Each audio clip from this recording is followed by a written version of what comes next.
થાકી નથી ગયા ને? બરોબર હે? તમારા હાથમાં ગુજરાતનું ભવિષ્ય જો ઢીલું પડવાનું થતું નથી. આજે ક્ષેત્રીય બુથ કાર્યકર્તા સંમેલનમાં આપણા માર્ગદર્શક અને તમારા મારા જેવા એક આમ આદમીને ગુજરાતમાં રાજનીતિની તક અપાવનાર અને દેશની રાજનીતિમાં છવાઈ જનાર પોતાની નીતિઓના કારણે માનનીય આપણા સંયોજક અરવિંદ કેજરીવાલજી માટે એકવાર તાળીઓ થઈ જાય મિત્રો. માનનીય ગોપાલરાયજી, માનનીય ગોપાલભાઈ, ચેતરભાઈ, મનોજભાઈ, અશોકભાઈ, બ્રિજરાજભાઈ અને તમામ મંચસ્થ મહાનુભાવ, સાગરભાઈ અને સૌ આપ દૂર દૂરથી પધારેલા અને ગુજરાતની રાજનીતિમાં આગામી તાલુકા, જિલ્લા પંચાયત, નગરપાલિકા અને મહાનગરપાલિકાઓમાં જેવો ડંકો વગાડવાના છે એવા સૌ આપ સૌને હું નમન કરું છું, વંદન કરું છું. આજે અહીંયા તમે ખાલી હોદ્દા લઈને બેઠા છો મને ખબર છે, પણ મને એટલો વિશ્વાસ છે કે માનનીય અરવિંદ કેજરીવાલ જે તમને ને મને મોકો આપ્યો છે, ભાજપ કોંગ્રેસે અત્યાર સુધી પોતાના સગાવાલા, જમાઈઓ, માસિયાઈઓ, દેરો, કાકાઓ, બાબાઓ એને ગોઠવવાનું કામ કર્યું. પણ આજે મને અહીંયાથી દેખાઈ રહ્યા છે હજારો તાલુકા, જિલ્લા પંચાયતના સભ્યો મને અહીંયાથી મુંડીઓ દેખાઈ રહી છે. લડવું છે ને? બરાબર પાકું છે ને મિત્રો? આજે ગુજરાતમાં અરવિંદ કેજરીવાલજીએ જે ક્રાંતિ લાવી છે, નહીં તો તમને ને મને કોણ મત આપે, કોણ હોદ્દો આપે, કોણ સત્તા આપે? આજે તમે વિચાર કરો, ચેતરભાઈ વસાવા વર્ષોથી મહેનત કરતા હતા, પણ આમ આદમી પાર્ટીમાં આવ્યા એટલે અત્યારે આદિવાસી સમાજનો અવાજ વિધાનસભા સુધી લઈ ગયા સાહેબ. આ ગોપાલભાઈ ઇટાલિયા નહીં તો અમને કોઈને કઈ ટિકિટ ન મળે ભાઈ. હા, ભાજપ કોંગ્રેસે અત્યાર સુધી આ જ ધંધો કર્યો. તમે સાંસદ બનાવો ભાજપના નેતાને એટલે ધારાસભ્ય તો મારી દીકરી બનશે, કોર્પોરેટર, મેયર તો કે મારી બાણી બનશે. વારો જ ન આવે આપણો. સાચી વાત કરું છું ભાઈ. પણ મિત્રો આજે અરવિંદ કેજરીવાલજીના કારણે, અરવિંદ કેજરીવાલજી એ માત્ર નેતા નથી, અરવિંદ કેજરીવાલજી ખાલી રાજનેતા નથી મિત્રો, ઈશ્વરે મોકલેલા ભારતમાં ભાજપના ભૂકા કાઢી નાખવા માટે ઈશ્વરે મોકલેલા દૂત છે સાહેબ. અને એના નેજા અરવિંદ કેજરીવાલજીની આખી સેના સાહેબ આજે તાલુકા, જિલ્લા, નગરપાલિકા, મહાનગરપાલિકા આગામી ચૂંટણીમાં 12,000 યોદ્ધાઓ આપણે ઉભા રાખવાના છે, તમને બધાને તૈયાર કરવાના છે. અને તમે કલ્પના કરો, તાલુકા, જિલ્લાની ટિકિટ, નગરપાલિકા કે મહાનગરપાલિકાની ટિકિટ મેળવવી હોય એટલે 20-20 વર્ષ સુધી ભાજપ કોંગ્રેસના નેતાઓ માટે ભજીયા લઈ આવીએ, ગાંઠિયા લઈ આવીએ, ચા લઈ આવીએ, ચપ્પલ ઘસાઈ જાય, એના દીકરાને સ્કૂલે મૂકી આવીએ ને તોય ટિકિટનો મેળ નથી પડતો. આ શું કીધું મેં? પણ મિત્રો આજે આમ આદમી પાર્ટી એક એવી હિન્દુસ્તાનની પાર્ટી છે મિત્રો.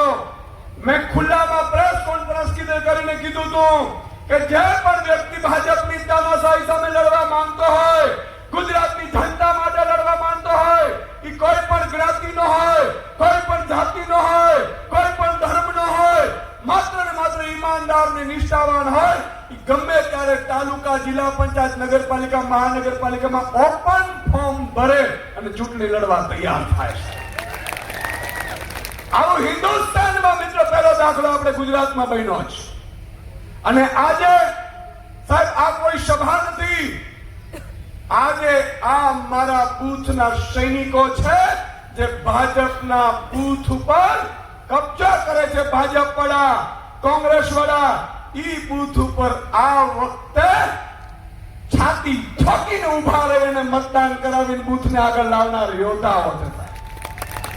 તમારા માટે એક વાત આજે મેં અરવિંદજીને એટલા માટે જ કીધું હતું કે મેં કીધું સાહેબ બૂથ ઉપર એવા યોદ્ધાઓ તૈયાર થયા છે, એને એકવાર પ્રોત્સાહનની જરૂર છે, એને મજબૂત થવાની જરૂર છે. મિત્રો હવે આપણે ભાજપની તાનાશાહી સહન નથી થતી. આ બરોબર કે નહીં ભાઈ? મરજી પડે ત્યારે પોલીસનો દુરુપયોગ કરે. ભાજપ પણ એવા ડરપોક છે, 25 પોલીસ વાળા લઈ. હવે એ આપણી સુરક્ષા માટે પોલીસ છે કે ભાજપની સુરક્ષા માટે ખબર જ નથી પડતી. તમે જુઓ, ગઈકાલે અમદાવાદમાં આપણે સંમેલન કરવાનું હતું. ત્યાંના પ્રદેશ પ્રમુખ છે ભાઈ શ્રી જગદીશભાઈ પંચાલ, એની વિધાનસભામાં હતું. આપણે પરચો દેખાડવાનો હતું. એમણે પેલા માલિકને, જમીનના માલિકને ધમકીઓ મારી અને અહીંયા ખાવાનું દીધું. બીજે લઈ ગયા, ત્રીજે લઈ ગયા, ચોથે લઈ ગયા. મિત્રો હવે આ કાયમી પોસાય એમ નથી આપણે પણ. બરોબર કે નહીં? હવે આ બિલાડીની બચ્ચાની જેમ આવી રીતે ફરતું રહેવું છે કે પછી સિંહની જેમ ભાજપ પર એને દોડાવવા નીકળવું છે? નક્કી તમારે કરવાનું છે. બોલો, તૈયાર છો? તો મિત્રો હવે જાજી રાહ જોવાની જરૂર નથી. ભાજપ વાળાને 2 મહિના છે હજી. જેટલા અત્યાચાર કરવા એટલા કરી લે. આજે ચેતરભાઈને, ગોપાલભાઈને, પ્રવીણભાઈને, રાજુભાઈને, રમેશભાઈ ઢગલાબંધને એમણે જેલમાં નાખ્યા. હવે કાયમી આપણે જેલમાં નાખી દે ભાઈ જોતા રહેવું, ડંકા વગાડવા, ઈ પણ મજા ન આવે. હવે આપણે જેલમાં એમને નાખવાનો વારો છે. બોલો, તૈયાર છો કે નહીં? અને આપણે સારા માણસ ચોક્કસ છીએ, પણ એટલા પણ સારા નથી. હું ભાજપ વાળાને કહેવા માંગુ છું કે તમારામાં વાહો એટલો જ મજબૂત રાખજો. તમારામાં તાકાત હોય એટલું જ અમારા ઉપર અત્યાચાર કરજો. બાકી વ્યાજ સાથે વસૂલાત ન કરીએ તો ફટ છે અમે રાજનીતિમાં આવ્યા છે. તમારી કુંડળીઓ અમારી પાસે છે, પણ મિત્રો આ બધું કોના હાથમાં છે? અમે તો તમને પ્રોત્સાહન આપીશું, તમને મજબૂત કરીશું, પણ આ તમારા હાથમાં છે. આગામી તાલુકા જિલ્લા પંચાયતની ચૂંટણી આવે છે, નગરપાલિકાઓની ચૂંટણી આવે છે, મહાનગરપાલિકાઓની ચૂંટણી આવે છે. અને એમાં જો તમે તમારું ખાલી બૂથ સંભાળી લો, બાકીની જવાબદારી અમારી છે. અને તમારે કોઈ ચિંતા કરવાની જરૂર નથી. ભાજપ વાળા કદાચ 1 મહિનો જેલમાં નાખશે, 2 મહિના જેલમાં નાખશે, 3 મહિના જેલમાં નાખશે. મિત્રો આપણે જેલથી ડરવાનું નથી, જેલથી બીવાનું નથી. અમારો વારો આવી જાય. હમણાં આ બધું થયું કડદાકાંડ, એમાં મને તો ડિટેન કરી લીધો હતો, નહીં તો હું અત્યારે જેલમાં હોત. એનાથી આપણે બીવાનું નથી. આપણે જેલમાંથી બી કાઢી નાખીએ એટલે ભાજપનું દોરું થઈ જાય. તમે જો ઘણા લોકો આપણે આમ આદમીમાં નથી જોડાતા. હું કામ? તમારા સગા સંબંધી હશે, ભાજપમાં મજબૂત નેતા હશે. આપણે કેવું ભાઈ આવી જાય ને આપમાં, તો કાલે મને જેલમાં નાખી દે.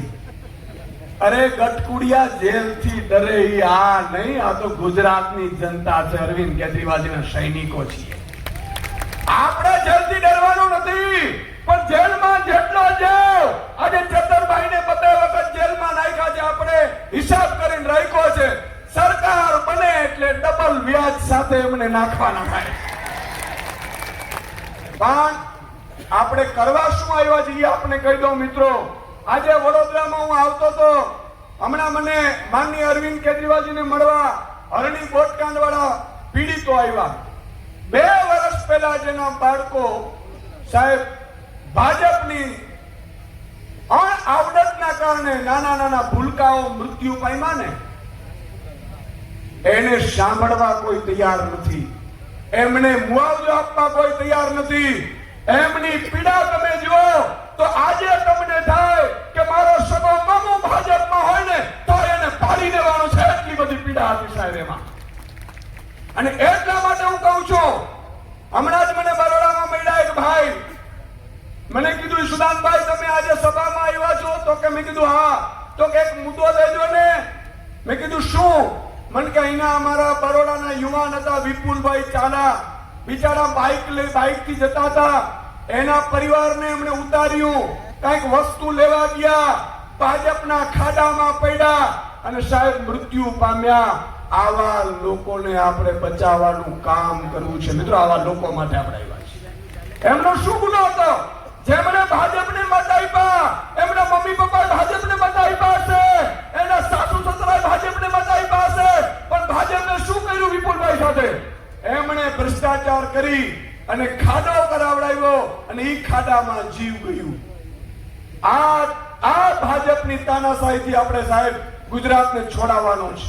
અને એમાં મારી આપણે વિનંતી છે, વધારે એટલા માટે નથી બોલતો માનનીય અરવિંદજીને સાંભળવાના છે, પણ હું આપણી કહેવા માંગુ છું કે આ છેલ્લી અસ્તિત્વની લડાઈ છે. આ છેલ્લી અસ્તિત્વની લડાઈ છે. આજે ગોપાલભાઈ હમણાં કીધું કે વોટ્સએપમાં મેસેજ નાખતા આપણે ડરીએ છીએ. શું કામ ડરીએ સાહેબ? વોટ્સએપ હોય, ફેસબુક હોય, ઇન્સ્ટાગ્રામ હોય, તમે રોજ લાઈવ થાઓ અને આ ભ્રષ્ટાચારી ભાજપની તાનાશાહી સામે લડો. આજ ગુજરાતની જનતા ભાવિ પેઢી તમને ક્યારે જિંદગીમાં ભૂલી નહીં શકે.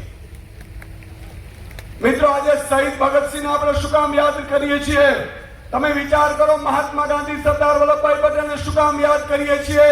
આજે સોમનાથની સગાથે ગયેલ કેટલા એવા યોદ્ધાઓ છે ને શું કામ આપણે યાદ કરીએ છીએ ખબર છે? એમણે બીજાના માટે મર્યા છે, એમણે બીજાના માટે ભોગ આપ્યો છે અને બીજાના માટે લડાઈ લડી છે. સૌ માટે સૌ લડે, પણ જે બીજાના માટે લડે, બીજા લોકો માટે લડે, એનું નામ સાચું ક્રાંતિવીર છે. આપણે માત્ર પાર્ટીના સભ્યો નથી, આપણે માત્ર પાર્ટીના હોદ્દેદાર નથી. મિત્રો, આપણે આ ગુજરાતને અજગર જેવા ભાજપના ભરડામાંથી છોડાવવા માટે ઉભા થયેલા ક્રાંતિવીરોની સેના છે. અને આ સ્થિતિ આપણે કરવાનું છે કામ. આજે તમે જુઓ, આદિવાસી સમાજ ખૂબ જ દુઃખી છે. 30 વર્ષથી આદિવાસી સમાજના દીકરા કે દીકરીઓને સાહેબ આ ભાજપ ઉત્થાન નથી કરી શક્યો.